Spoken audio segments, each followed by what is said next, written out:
Welcome back to You Loving Life. I'm Michelle, and I have a later in the day card reading. These are timeless card readings. You can listen to any one of my hundreds of timeless card readings because basically they are there for you to listen to at any time and will apply if they apply. If they don't, you'll know it and you can skip to the next one.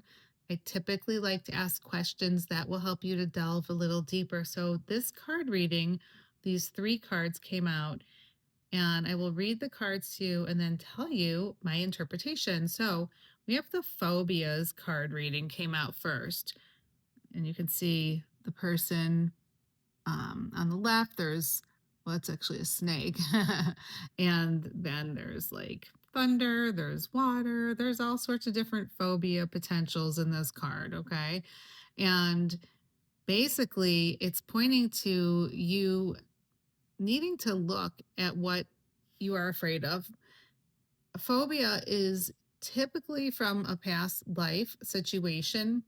You may not remember your past life, but if you do or don't, it doesn't matter. It still has the same effect. So if you are someone who's afraid of, let's say, being on an airplane, maybe you have a fear of heights or you have a claustrophobia issue. Perhaps you were imprisoned in a past life, or some people even, were put into Egyptian tombs with their dead husbands alive. So there's a lot of things that people have experienced over the eons that are really disturbing that would cause a person to feel panicked.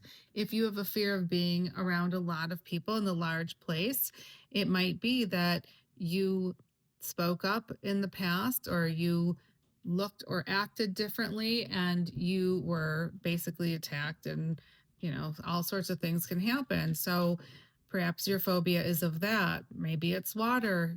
There's so many ways to be afraid of the water, but the bottom line is whatever your phobia is, if it's keeping you from enjoying your life now or dimming your life, then it's time to address it.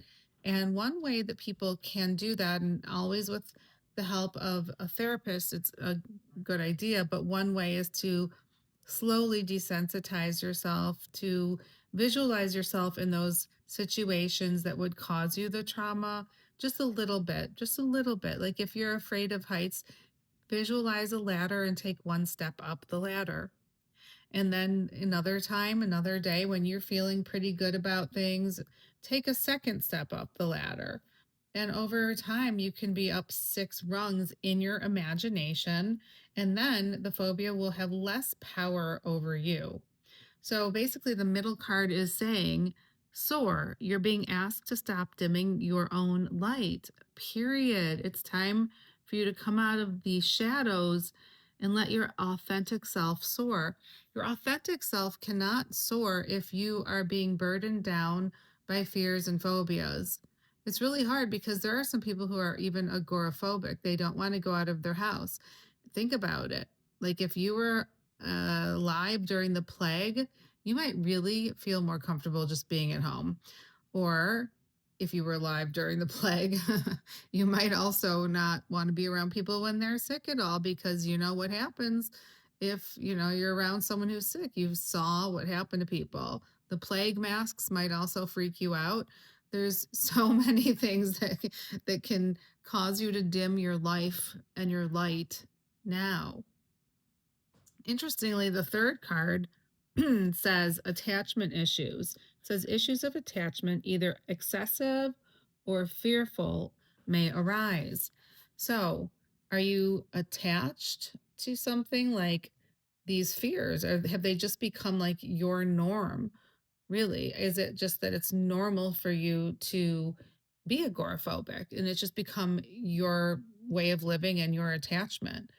If so, it might be something to review because, again, the middle card is saying time to live your life now, to soar in your life now, to magnify your light, to not dim it down. If you lived in other times and you spoke out, horrible things could happen. And I mean, we still have that in some countries here now today, and some family structures. If you dare to speak your own thoughts, then people have been punished because of that. So it's very easy to get attached to being less of a light, being dimmed down. But the question you also have to ask yourself, I suggest, is am I around the right people? If I don't feel that I can let my light shine, then are these really the right people for me to spend time with? You should be able to shine and glow your own light unabashedly, unapologetically. If you can't be yourself around who you're hanging with, then a conversation needs to be had. If it's completely not possible for the other person to hear you and meet you at where you're at and to support you for being you authentically, then it might be time for you to start to arrange to spend time with other people. And if you live with someone like that, then you might ask yourself, why am I allowing myself to be in a situation like this? When we love ourselves, truly love ourselves, we don't put up with or accept less than from people. We just don't. Why would you? There's, I think, 8 billion people on the planet right now. And that's only on planet Earth. Think about it. When you go to sleep and you visit the astral realms, the causal, mental, etheric, and so forth, you are just basically one of an infinite amount of souls. So, why spend time with people who are not supporting that light that you are? You're very special because you are soul. I mean, it's not like it's that easy to become a human being. Think about it. You had to start in, I think it was minerals were first. Minerals or plants, one of the two are first. So, plants, minerals, animal kingdom, like it takes a while to actually evolve enough to become a person. So, know how special you are.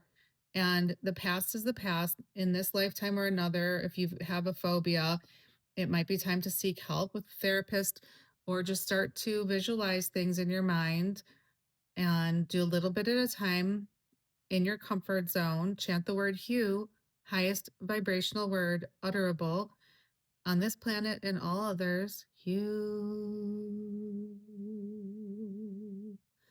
It really does help you to lose your fears and raise your vibration. So when your vibration is higher, your fear is lower, eventually gone.